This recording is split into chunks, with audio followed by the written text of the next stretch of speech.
Hey everyone, happy Monday. You know what? We're just throwing more money on that AI bonfire. You're watching Techstrong Gang.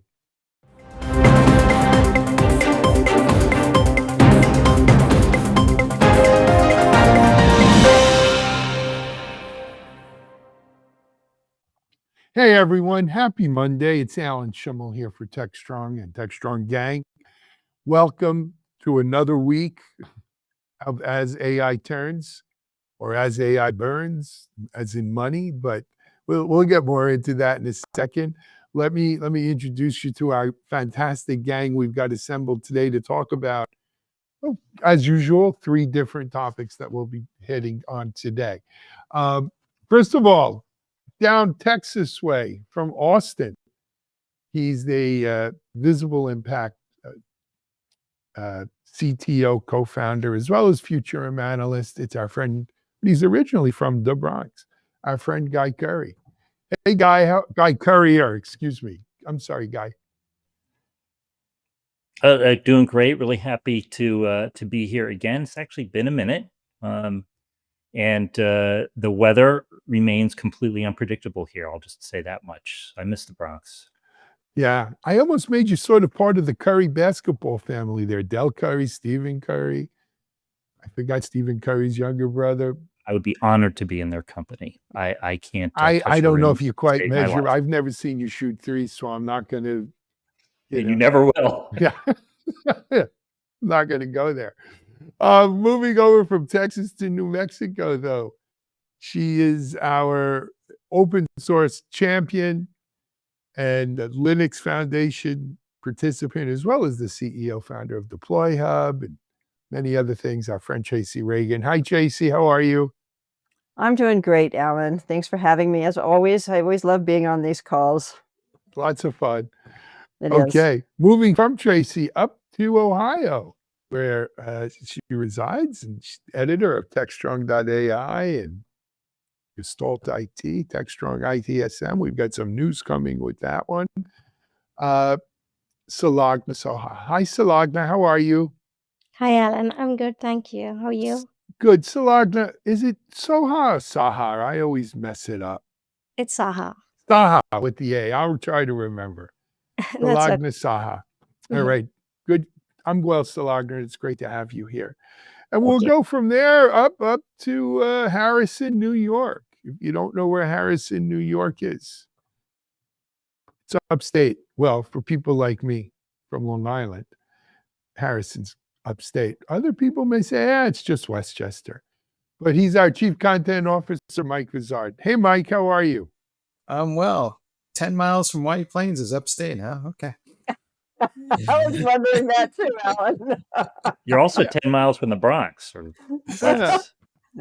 Hey, look, I was on the South Shore of Long Island. That's a far ride to Harrison. There are Anyway, people in Rochester right now throwing stones. That's all I gotta say. let them. All 5 of them. They're freezing there right now. Anyway, it's good to have you, Mike. So I teased it in the opening.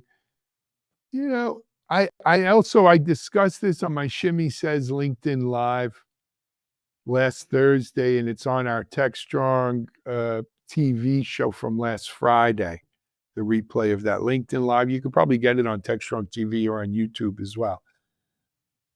You know, more money being thrown at the AI and AI data center investment bubble. Irrational exuberance, if I ever saw it. In my presentation, I even used a little flip chart, and I actually hand wrote down some numbers. It's pretty good. I came up with about $2.1, $2.2 trillion. I did include this 200 billion that rumor has Meta may be looking at over the 65 billion I think they already committed to. And, of course, Meta at this point is still denying this 200 billion. But Mike, what do you got here? To your point, there's just a ton of money pouring into this space. And the issue, though, is Microsoft is kind of like making some signals here that people are having a hard time trying to figure out and read. They're saying that some of their models are more efficient. There's conversations about them pulling back on their leases. Now, whether they over provisioned in the first place is hard to know, but they might be signaling the folks that maybe we are not going to need as much hardware as we go forward here with AI. And tip of the hat to both Alan and Mitch, who's not on the show, but you guys have been banging that drum for a while, saying that, we'll get more efficient. But Guy, what do you think is going on here? Is this just one big giant bubble about to burst? Because Nvidia's stock took some wild rides just on numbers that said there was, awesome, and then everybody punished them. Well, I don't know if I'd put it quite as dramatically as either Alan with his irrationality remark or you with a big giant bubble would. But I think I've been saying on this show for a while, along with Dave Nicholson, our colleague Dave Nicholson, that there is going to be a reckoning at some point. My feeling has been that power capacity specifically, and maybe cooling a little bit capacity, will be that reckoning. And I feel like this is kind of how it starts. You start to see these big wild plans and then counter currents like what happened with Nvidia. Nvidia beats its number but drops in like, what was it, 8-9% in market cap. There are just so many things going on. It's a little bit hard to figure all of it. I do think that the exuberance around this is not necessarily irrational. The Meta story in particular, it makes me think, hey, wait a minute. Maybe Meta facing, from its cash cow Facebook, facing sort of a relatively stable and starting to decline user population, is chasing after, AI and AI services, Llama and whatever else they produce as a new, more promising long-term revenue stream. But I want to point out one thing, the macroeconomic environment here. This did not occur to me until just like as I was preparing for this show. We have to remember, or it's helpful to remember, that all these tech companies have been sitting on wads and wads of cash for over 10 years now. They've been building up cash with nowhere to invest it. I mean, that's why they do it, right? Didn't Apple have $1 trillion or something like that at some point? Or I don't remember how much it was. That's probably more than needed. So when AI comes along and generative AI and this gold rush comes along, cash is cheap for a lot of these. They don't need to borrow. They can just spend. And much like on an earlier edition of this show, I was saying, this is like the proverbial, decision that, is going to always be approved by upper management. Let's invest in AI. You're going to get that budget to spend. In the same way, I think in these tech companies, real smart product folks coming in and saying, here's the 10 things we can do with AI. We just need more capacity. They're going to be told yes. So in that way, I guess it is a little bit irrational. I think there's been a lot of money sloshing around in these tech companies. And now all of a sudden there's a place they can invest it that, everybody's going to like until the other shoe drops, which is kind of inevitable. I'd like to comment, with all due respect to my colleague, Guy Currier. When you're talking about it's 2+ trillion with a T of dollars pledged. What kind of telethon are we running here? Right? I mean, let's be realistic. Let's look at the GDP of the top, and this is all on my Shimmy Says. You can go check it out. Let's look at the top 20 companies or the top 20 nation states GDP for 2024. The U.S., I think the U.S. was 30 something, or 38 or 39 trillion. China was 28 or 29 trillion. And then there's a pretty big drop off. Germany goes down to about 4 trillion, 4.5. Japan is about 4 trillion. UK is about 3.5 trillion. France is about 3.1 trillion. And then it drops off again, right? So you go through, let's say, those 6 countries. India is maybe at number 7 around there. And then there's a huge fall off down to Italy and Mexico and, some of the Canada, still highly, highly industrialized first world, big economies. You're talking about more money there than the GDP of some of these major industrialized nations. Where does the money get spent? For every, a billion here, a billion there, before you know it, you're talking real money. But where does out of every billion that gets spent or supposedly going to get spent on this AI and data center boom, about half of it, they estimate, half of it goes into semis, into chips. That's a damn good business for Jensen Huang and NVIDIA, right? If $2 trillion is going to be spent and half of that goes to chips, holy mackerel, that's an awful lot of GPU right there, right? $1 trillion in GPUs. But this reminds me, and Guy, I thought you were going to hit on this when you were talking. Back in the .com days, right? I used to be out, worked for a company not far from you, Mike, in Purchase, New York. And we had data centers all over the world. And we partnered with some really upstanding companies. WorldCom MCI, if it rings a bell. The good folks at Enron, the Big E down in Houston. We know what happened to them. Level 3 in right out of Boulder, Colorado. Interlochen. Remember that guy? Level 3 was there. There was a whole bunch of fiber. And it was a very similar thing. We're going to need more fiber. We've got to do the last mile, but we need more backbone. We were using T1, T3s at the time, right? You didn't mention Akamai. That was their, yeah. Well, Akamai was creating a CDN. I tell you a funny story about Akamai, my keen investment sense. I picked Ink2Me. But anyway. I knew a founder of Ink2Me. Anyway, go ahead. Anyway, so what happened is we built so much fiber in the .com time that basically that dark fiber, as we called it, because we never lit it up because we overcapacitated our fiber needs. That dark fiber stayed dark because then the .com bubble burst. I don't think we lit a lot of that up until 2005, 2006. And then even after the Great Recession, there was still dark fiber that now we're lighting up. Are we going to do a similar thing here? Are we just going to build so much excess capacity that it's going to take 10 years for that to be soaked up into the marketplace? And what's that going to do to NVIDIA's stock? What's that going to do to all of this? I do think it's going to spur electric innovation in generating electricity, right? Hopefully clean, sustainable. It's going to have to. It's going to have to. Yeah. No, not in this present administration. Drill, baby, drill. Right? Okay, let's just wait. I just want to get back to their stock.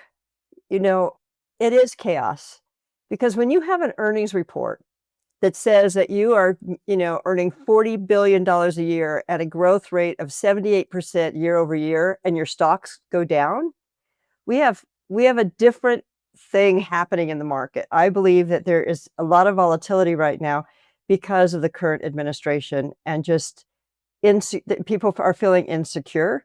And maybe some of those are small investors. I would love to know who is, selling off their NVIDIA stock when they have an earnings report that looks like that. To me, it's insanity. They buy in anticipation of a blowout earnings, and then try to sell it and make quick money.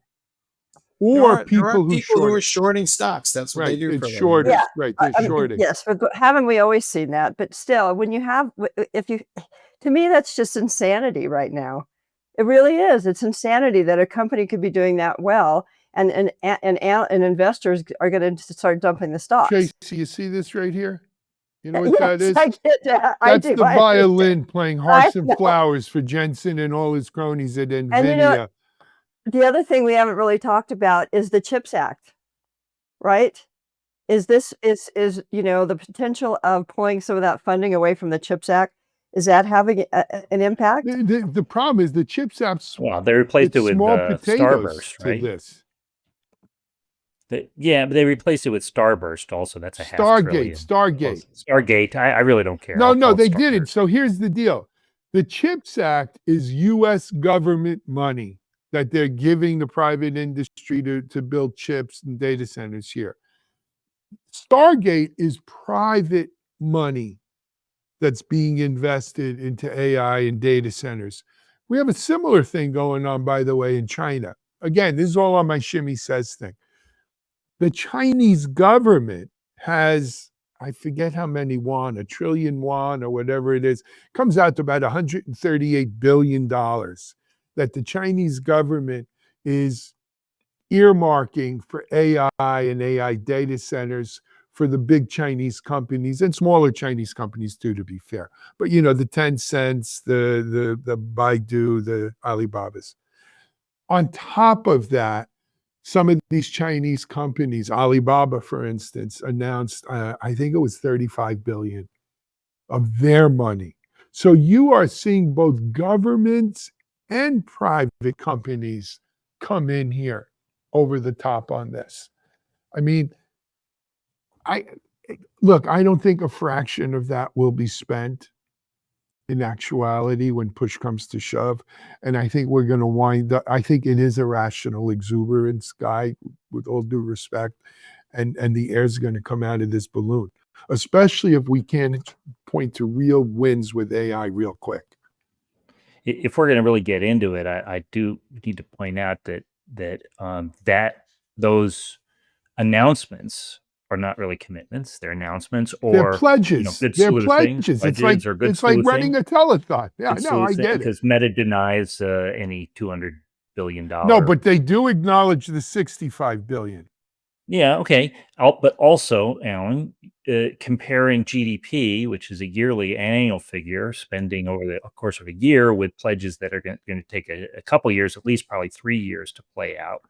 Even if you took 3 years, Guy, I mean, this is, come on, But it is funny crazy because that money. exact example of building out the fiber backbone because of the internet is what that instantly came to mind for me as well. And I think we're just really arguing about degree, and I'm picking on you for word choice, which is not even fair.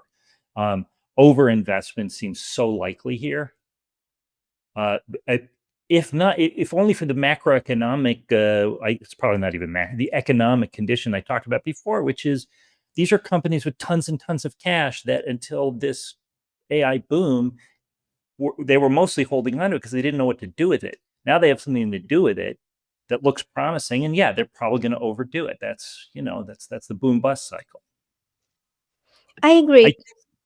that's fun. Yeah. So there's this also the funding frenzy that's been going on, like with OpenAI, Anthropic, Hugging Face. They have all reported substantial fundraising rounds, and even for AI startups, there is this gold rush of funding offers coming in from venture capital firms. And this started back in 2022 when OpenAI heated up the AI conversation with ChatGPT, and now they're plowing all this money into this up and coming AI companies, no holds barred really, and that's shooting up their AI valuations like overnight. Like OpenAI and Anthropic have been beneficiaries of this too. Like OpenAI's valuation probably reached over $150 billion this year, and that's a lot more than a lot of companies in that have been around a lot longer. And Anthropic too hit, I think, $20 billion. So that there may be definitely some overspending over here going on, because it's really like the it's really like the AI rush sort of thing that's going on. Companies are really enticed by this new shiny new toy sort of a thing.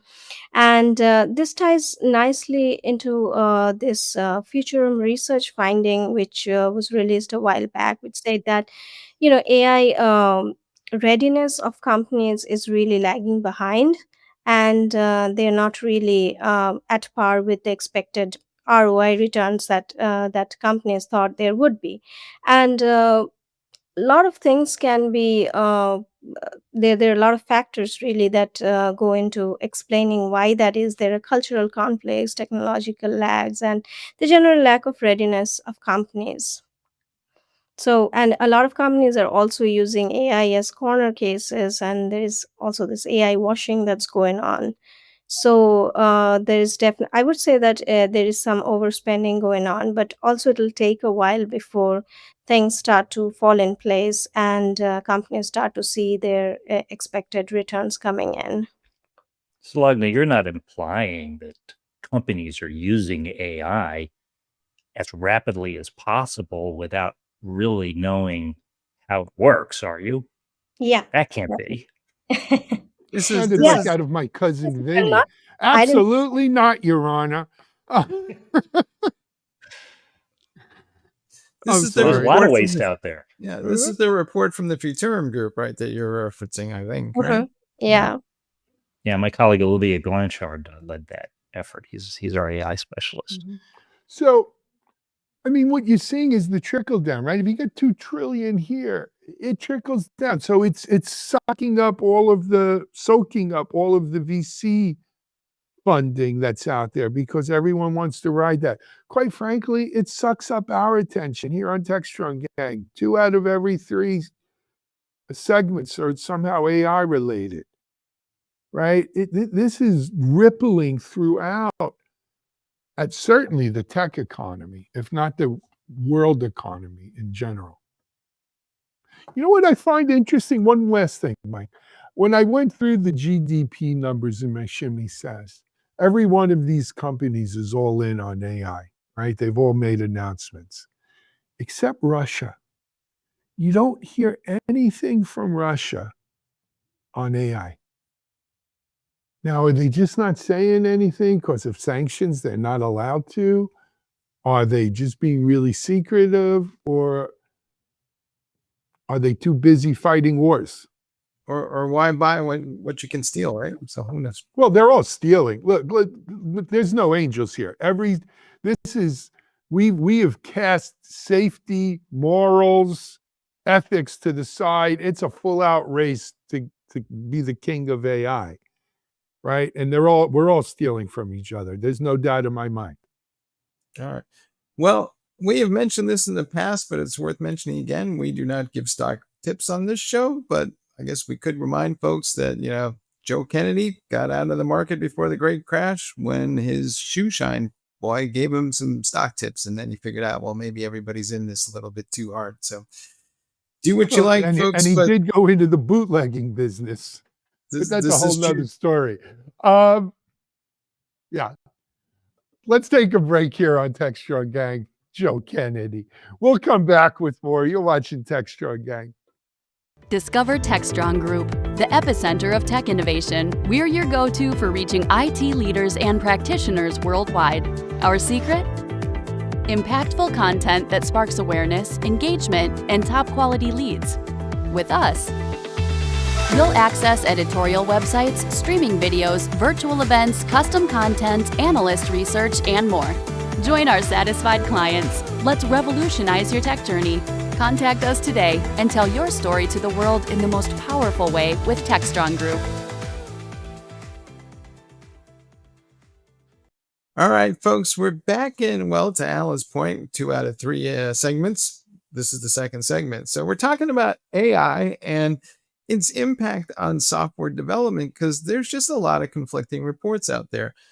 First of all, on DevOps.com, there's 2 stories talking about how AI is not really going to do every software engineering task all that well, and that the quality of the code is somewhat suspect. At the same time, there are reports out there that says, I think it's from the Fed in St. Louis, that demand for developers is at an all-time pre-COVID low. So we're not quite clear what that means either. And finally, though, we see people like Mark Benioff at Salesforce, they have a bad quarter and they're telling Wall Street they're going to get rid of their software engineers to make it seem like they're going to be more efficient and maybe buck up their stock price. So, Tracy, what's your read on what's going on here?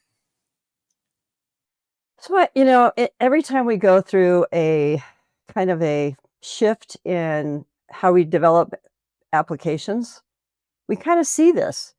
It feels like the jobs in some sectors or jobs in some skills will start disappearing, and jobs in other areas will start becoming in demand.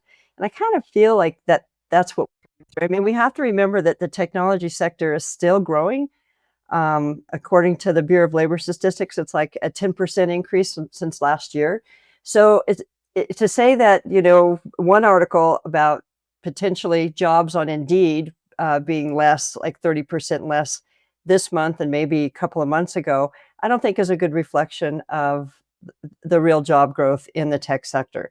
There's there's quite a few jobs that are openings around, AI, people who understand large language models, people are just certified in it. Security is a big topic. So I think we're seeing a shift. And I think some software developers who may have been doing, JavaScript all this time might be not as much in demand.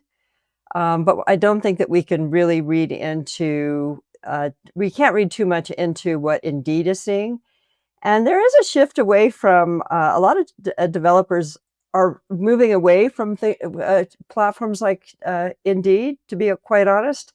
There's other, like Stack Overflow. A lot of people I know, they go to Stack Overflow, they go to GitHub Discussions, because platforms like Indeed are starting to become a little bit annoying, to be quite honest, in the way that they use AI to find candidates.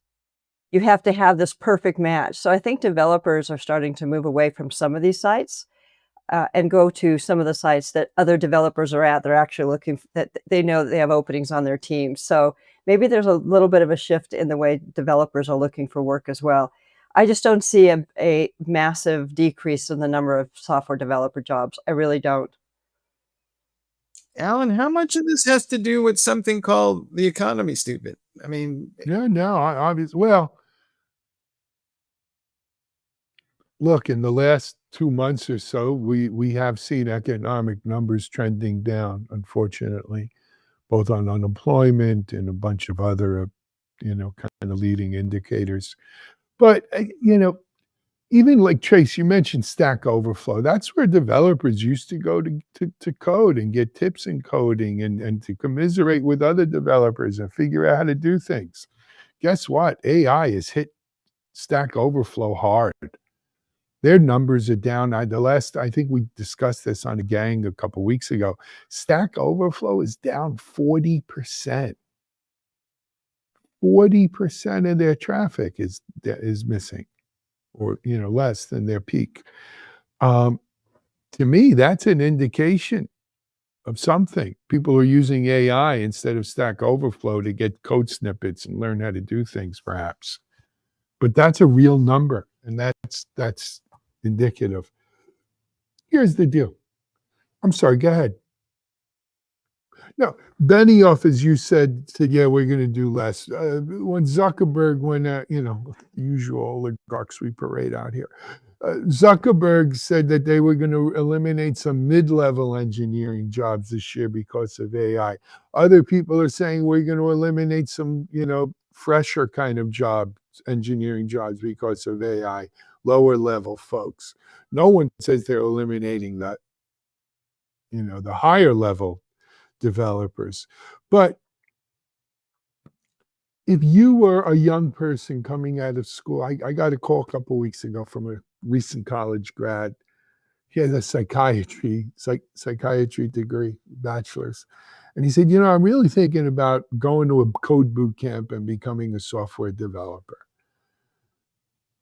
If you're that kid, is that what you want to do? Or do you go to an AI boot camp and become an AI engineer or an AI, whatever the word is? If it was your kid, what would you tell him? I'd tell them to go into data science. I told him that too, by the way. Yeah, data science engineers are probably going to be far more in demand, but a lot of people don't like that kind of work. It can be pretty tedious.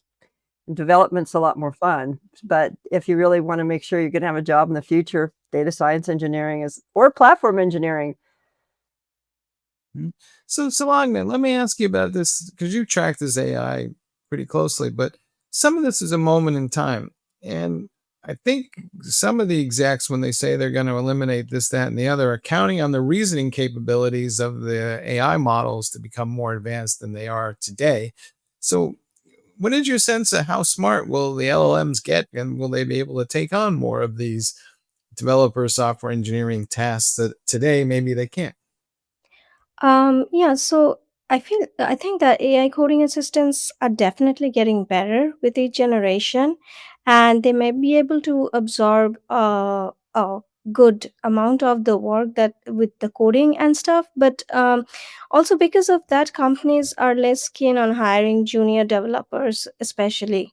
So the apprenticeship is fading, which means that it would be increasingly trickier to train the next batch of junior software architects. Also, the no code, low code applications, they have a role to play in this because more employees are now writing applications using AI. But also, it's important to remember that the overall tech industry and AI evidently has a role to play in this, but the industry is emerging from volume hire to hiring that matters. So instead of recruiting a large number of people, companies are now choosing to hire more experienced people who can do more and can do better, and then ramping up their output using AI. So senior software architects and developers are now using AI generated code in many cases and using AI to debug or and testing codes. Um, but so largely experts believe that the size of development teams is going to shrink over the years, and it feels like that has already begun.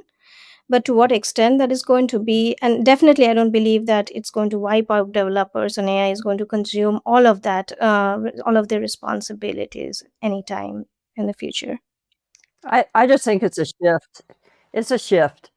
I mean, think about when we went, we go back some years, we think about when we went from the mainframe to distributed platforms. You could say that there was a decrease in the number of COBOL developers who were being hired during that period of time, which was totally true. It did. But many of those COBOL developers, me being one of them, said, hey, I'm going to go learn to write a presentation manager application and learn a database manager and become an OS2 bigot. So it's about pivoting for a lot of these developers.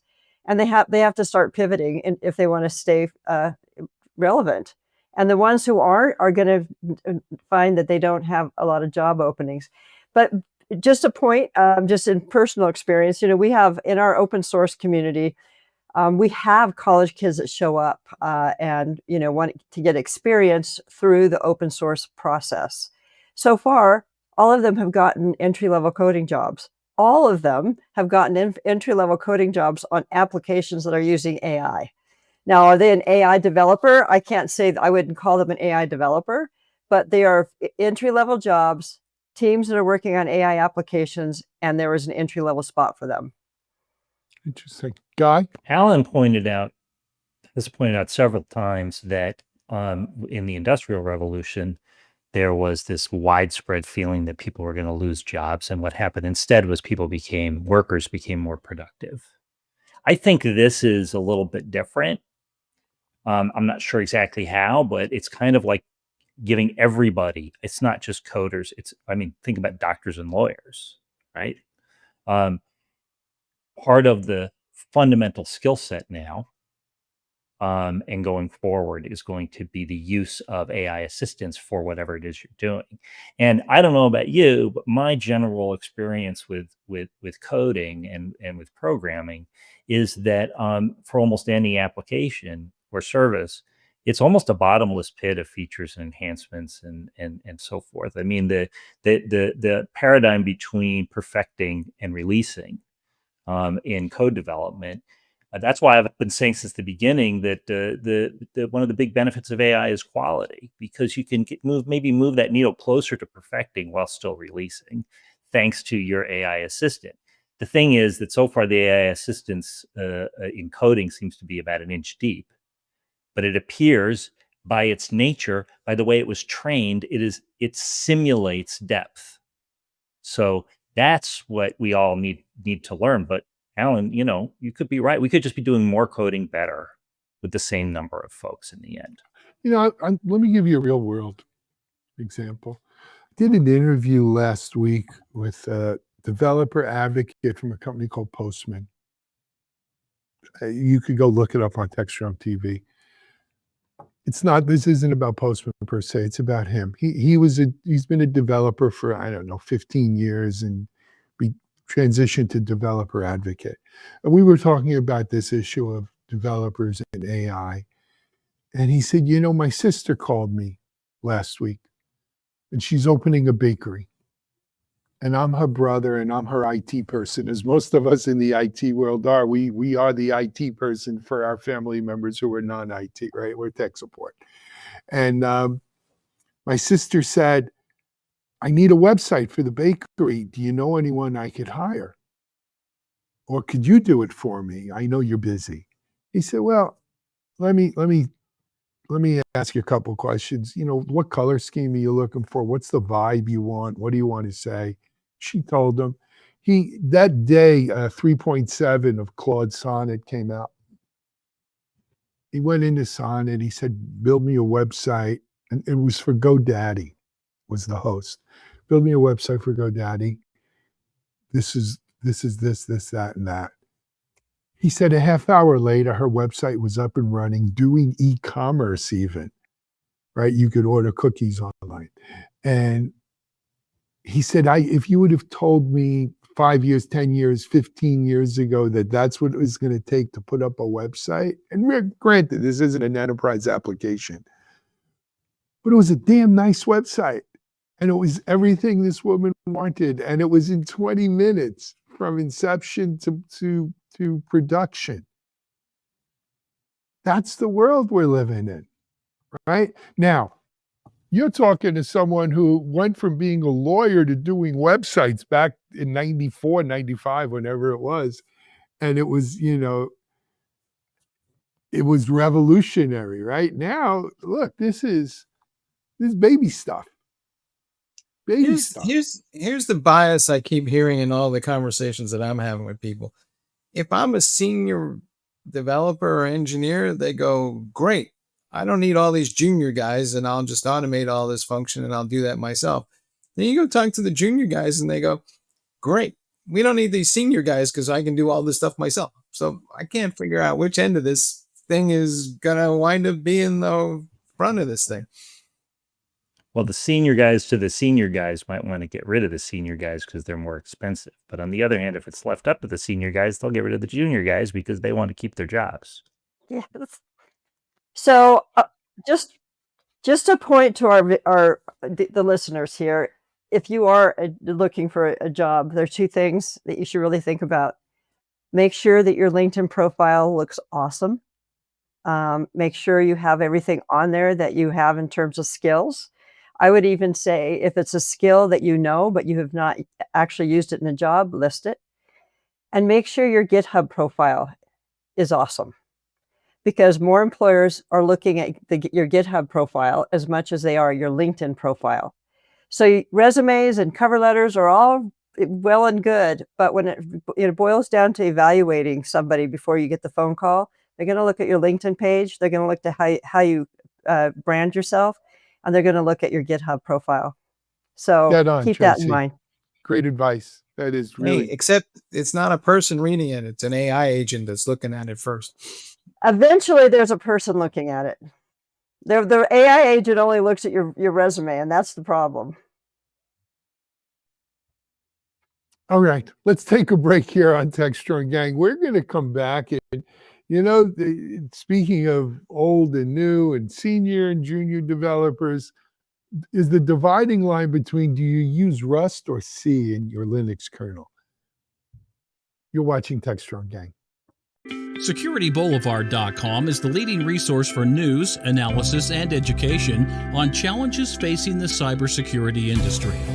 SecurityBoulevard.com covers all aspects of cybersecurity, including data security, DevSecOps, cloud security, application security, network security, security threats, and more. SecurityBoulevard.com has the largest selection of security content, featuring breaking news, blog posts, podcasts, and more. Visit www.securityboulevard.com to learn more. SecurityBoulevard.com, home of Security Bloggers Network. Hey folks, we're back, and one of the great things about open source and one of the bad things about open source is everybody can see everything and everybody's very transparent. So in the land of Linux kernels, there's been this kind of debate going on where Linus Torvalds, who runs that project, pretty much wants everybody to use Rust so they can have more memory safe code in the operating system. And this is a good thing from a cybersecurity perspective, but there's a little pushback in the community, and Linus is busy trying to rail everybody back in. But this conversation seems to be going on elsewhere. Everybody is trying to figure out, well, how do I get rid of these languages that are deemed to be unsafe? And that includes Java, C, and a lot of this old stuff in favor of what they call memory safe languages like Rust. Alan, what's your take on what's going on here? But it seems to me that there's resistance to change. Hi, boomer.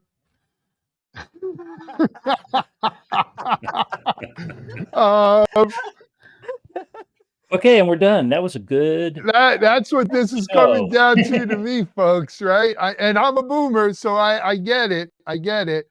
But, you know, the old guard is digging in their heels saying, hey, we've been working in C forever. Our whole careers, we know every nook and cranny. We know how to avoid that memory leak. We know how to make it more secure. We know everything we need to know about C. I'm so damn comfortable in it. Why would we think of changing? And the next generation. Rust is harder to learn too. Rust is not an easy language to pick up. It's hard. I've looked at it and said, I'm glad I'm not coding because I wouldn't want to learn this. But maybe it's not a one or the other option, right? I mean, most of the kernel's written in C. They're not going to throw that all out and start rewriting the entire kernel in Rust. Why not? It would be a huge undertaking, and I don't think they're they not would be able to throw complete it. out working code, but over time, as you replace over it, time, new modules. I'm guessing that they're probably going to move to Rust. You know, why not? I mean, that makes sense to slowly move over to Rust if that's the direction they choose to go. We could have kept stuff in COBOL or or assembly language, or look, time marches on. Computer languages march on. Right? There was a time where the LAMP stack was PHP. Now everything's Python. Rust, Golang, another, Golang, another modern kind of languages. C was not perfect. C# was perfect. Was also not perfect. Java, for the tremendous success and what Java's done for code mobility and everything, a lot of security issues there. Over time, I've come to trust Linus Torvalds's kind of guts on these things. And clearly his gut is telling him moving to Rust is a smart thing for the Linux kernel. I'm going to give him the benefit of the doubt and say if he feels that strongly about it, there's probably something to it. But I think you're touching on the problem there, Alan. It's a meta problem. It's not a technical one so much, I think, which is how Linus's Torvalds' influence is outsized. And I mean, he deserves it, but it's outsized in a corporate decision. So let me just back up 1 second. It's really hard to make a change. It can be really hard to make a change. And I sympathize with the desire to keep things simpler in such a large project. One language, more developers who know it and understand it. It's what they're used to. But then you're ossified in terms of being able to move forward sometimes. And a corporate decision or a committee decision or whatever, these things get considered and debated, and then a roadmap and a plan is put together and all that other sort of thing. But that's not how the foundation is running because of Torvalds' outside influence. He can't really, neither does he, can he, nor do I think he wants to dictate anything. But when he advocates for something, it creates, a lot more stress than in a more, I don't know, egalitarian or corporate kind of process. And I think that's kind of what's going on here. I think if you pulled anybody out and said, should the language in which the Linux kernel is programmed never, ever, ever, ever, ever, ever, forever change? Should it always be C forever?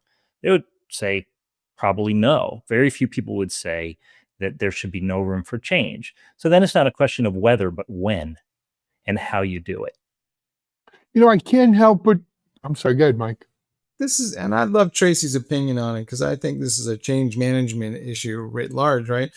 So somebody will sit down and say, we should write this in Rust. And then they'll look around their squad and go, who here knows Rust? And then you hear crickets. So then they just keep going back to Java, to Guy's point. But what does it take to get a development team to learn a new language? How long does that take? I mean, you're talking about significant training, and that might take years to make that transition. Tracy, what do you think? Well, to be quite honest, the truth is there's not a lot of developers that know C anymore, right? So C development has, dropped off. Java replaced it. So if you're looking at a group of C developers who are maintaining the kernel, and you want to take advantage of the security features of Rust, then you would think that those C developers would be okay to move to Rust. But as Alan points out, they do get, they really develop, software languages is like religion. You're asking them to change you're asking them to change religion, and it is extremely difficult for them to change religion. It really is. It's so hard for developers to pivot. They get so stuck in the mud. But with regards to the benefits to the kernel itself, if we are building a more secure kernel, it's easier to maintain because of some of the memory management that it has. I can't imagine why they would continue writing it in C. I really can't. But they have to change religion, and the culture of developers is very odd. They really dig in. They love their code. They really, really love their code, and to see it move to something else is hard for them. But new modules, hey guys, hey ladies, whoever you are working on that, I think that you're going to be coding in Rust very, very soon if you're going to continue on that project. Look, the change, there's always resistance to change. Change is hard, right? Especially in software development, where it is, you're right, Tracy, it's akin to religion, right? I've seen the squabbles between Java and C folks back in the day, and and God forbid you were a Microsoft programmer working in not VB, but what's the Microsoft web language? .NET. Oh, you were less than human, right? And we are less than human. I'm a .NET programmer. I'm actually, so an alien in disguise. This is visiting you guys. Yeah, that's software. That's what makes it fun, though, right? And what's interesting is when you go to large enterprises and say, how many and what languages do you guys support over here? The average large enterprise probably supports 7 to 12 different computer languages, and they have different teams for every language. And that's not the most efficient way of doing things, I'll tell you that. So I'm going through my mind to see if I can think of a single instance in history where there was a mass religious conversion that was peaceful, and I'm coming up blank. So, well, we might be seeing it with Elon and Doge. I'm only kidding. Hey, We got to call a wrap on this version of the gang. Guys, it's been real. It's been a really great discussion on some really great topics here. I hope you've all enjoyed it. We have a full Techstrong TV schedule following this immediately, so stay tuned wherever you're watching this. Unless you're just watching this as a podcast or something, go to techstrong.tv, go to our YouTube channel, go to any of our sites, check it out. Guy, Tracy, Sulagna, Mike, thanks for joining us today. For now, this is Alan Schimmel. We're out.